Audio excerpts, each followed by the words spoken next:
Hello friends, स्वागत है आप सभी का जीके शुभम स्टडी यूट्यूब में। और आप सभी कैसे हैं? आशा करते हैं कि आप लोग मस्त होंगे। तो आज हम आप सबके लिए लाए हैं टॉप 25 क्वेश्चन, जो कि परीक्षा के दृष्टि से देखा जाए तो बहुत ही इंपॉर्टेंट क्वेश्चन है और पिछले परीक्षाएं में भी पूछे गए थे। तो आप लोग से निवेदन है कि वीडियो को अंत तक जरूर देखें। यदि आप लोग चैनल पर नए हो तो प्लीज़ चैनल को सब्सक्राइब कर लें। तो चलिए बिना देर किए स्टार्ट करते हैं। आज का पहला सवाल है, बौद्ध धार्मिक साहित्य में कौन ग्रंथ प्राचीन बिहार के इतिहास के संबंध में जानकारी के स्रोत है? तो दोस्तों, बौद्ध धार्मिक साहित्य में कौन ग्रंथ प्राचीन बिहार के इतिहास के संबंध में जानकारी के स्रोत है, उसी को आपको बताना है। आपका ऑप्शन दिया है अंगुत्तर निकाय, दीर्घ निकाय, विनयक पिटक या फिर उपयुक्त सभी। तो याद रखिएगा, आपका सही जवाब हो जाएगा ऑप्शन बी, दीर्घ निकाय। तो किसको लॉक करेंगे? ऑप्शन बी को लॉक कर लेते हैं।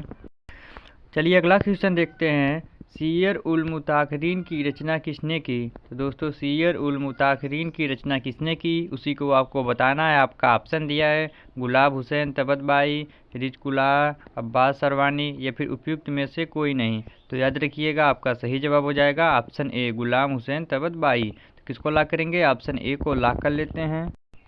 चलिए अगला क्वेश्चन देखते हैं, मुल्ला बहब हानी यात्री थे। तो दोस्तों, मुल्ला बहब हानी यात्री कहाँ के थे, उसी को आपको बताना है। आपका ऑप्शन दिया है अरब के, इराक के, ईरान के या फिर खल्ज के।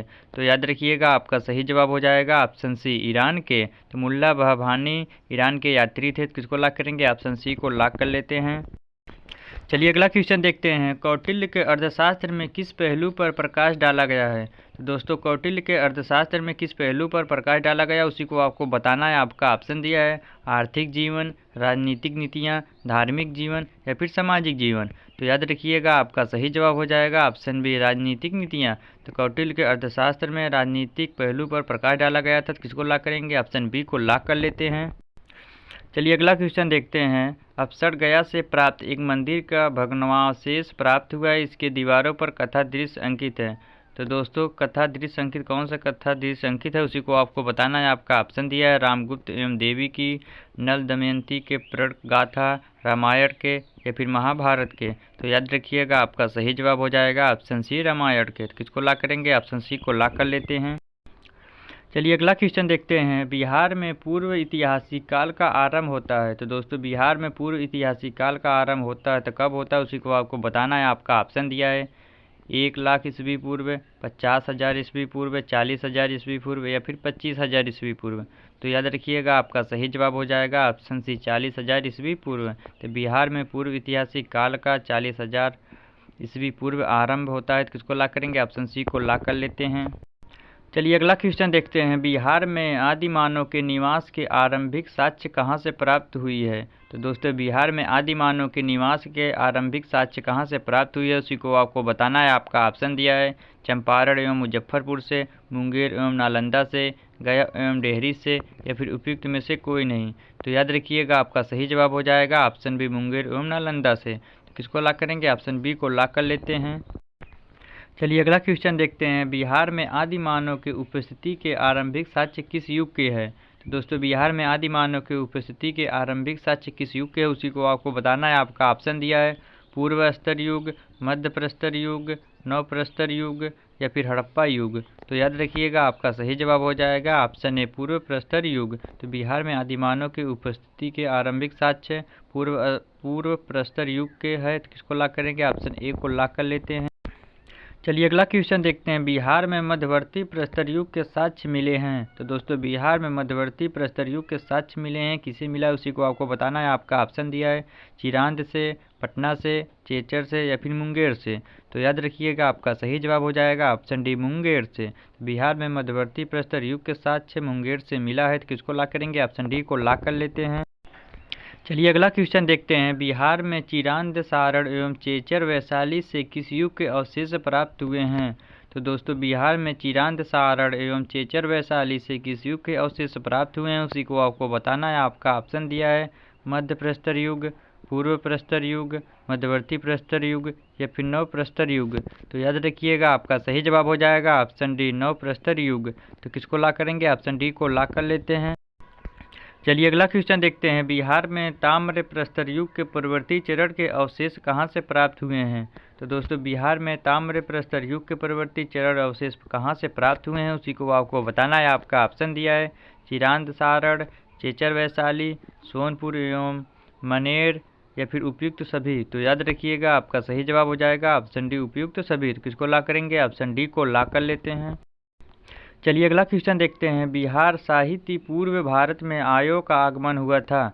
दोस्तों बिहार साहित्य पूर्व भारत में आर्यों का आगमन हुआ था तो कब हुआ था उसी को आपको बताना है। आपका ऑप्शन दिया ऋग वैदिक काल में, महाजनपद काल में, उत्तर वैदिक काल में या फिर उपयुक्त में से कोई नहीं।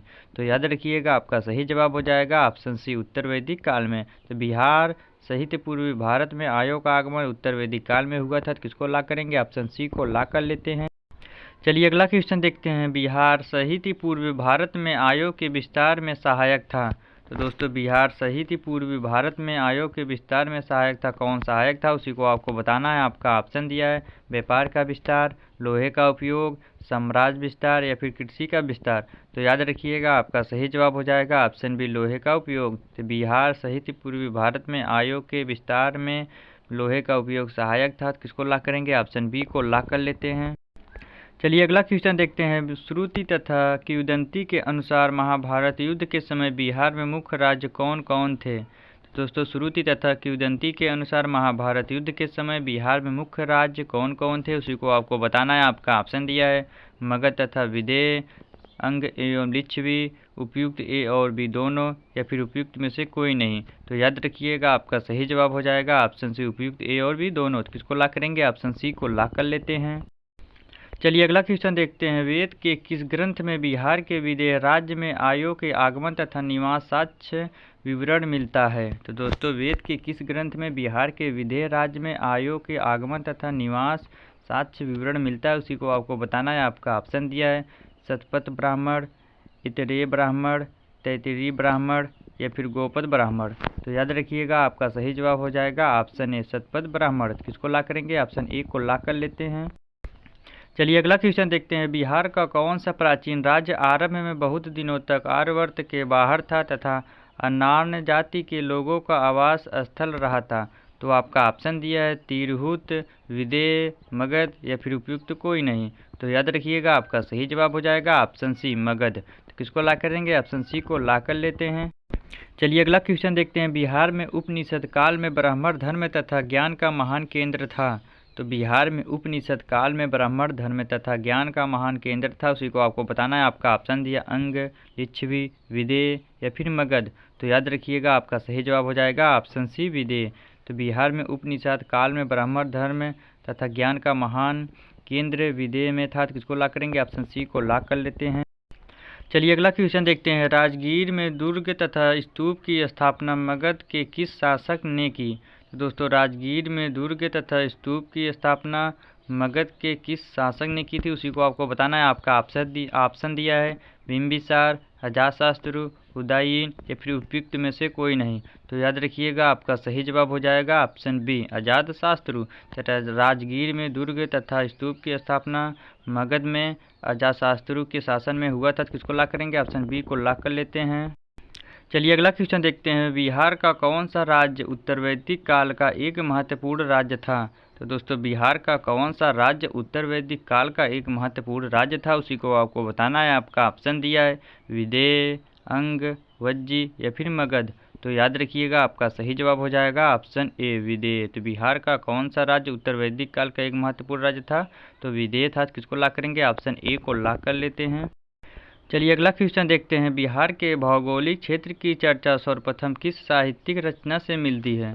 तो दोस्तों बिहार के भौगोलिक क्षेत्र की चर्चा सर्वप्रथम किस साहित्यिक रचना से मिलती है उसी को आपको बताना है। आपका ऑप्शन दिया है सामवेद, वायु पुराण, शतपथ ब्राह्मण या फिर अथर्ववेद। तो याद रखिएगा आपका सही जवाब हो जाएगा ऑप्शन सी शतपथ ब्राह्मण। तो किसको ला करेंगे, ऑप्शन सी को ला कर लेते हैं। चलिए अगला क्वेश्चन देखते हैं। 6ठी शताब्दी ईस्वी पूर्व में भारत में 16 महाजनपदों का उदय हुआ। इनमें कितने महाजनपद वर्तमान बिहार के क्षेत्र में स्थित थी। तो आपका ऑप्शन दिया है 2, 3, 4 या फिर 5। तो याद रखिएगा आपका सही जवाब हो जाएगा ऑप्शन बी 3। तो किसको ला करेंगे, ऑप्शन बी को ला कर लेते हैं।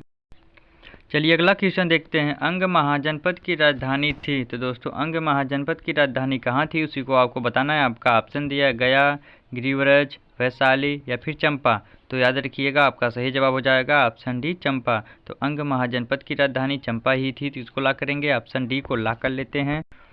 चलिए अगला क्वेश्चन देखते हैं। बिहार के पटना तथा गया का जिला किस महाजनपद में सम्मिलित था? तो दोस्तों बिहार के पटना तथा गया का जिला किस महाजनपद में सम्मिलित था, उसी को आपको बताना है। आपका ऑप्शन दिया है अंग, मगध, वज्जी या फिर अस्मक। तो याद रखिएगा आपका सही जवाब हो जाएगा ऑप्शन बी मगध। तो बिहार के पटना तथा गया का जिला मगध महाजनपद में सम्मिलित था, किसको ला करेंगे ऑप्शन बी को ला कर लेते हैं।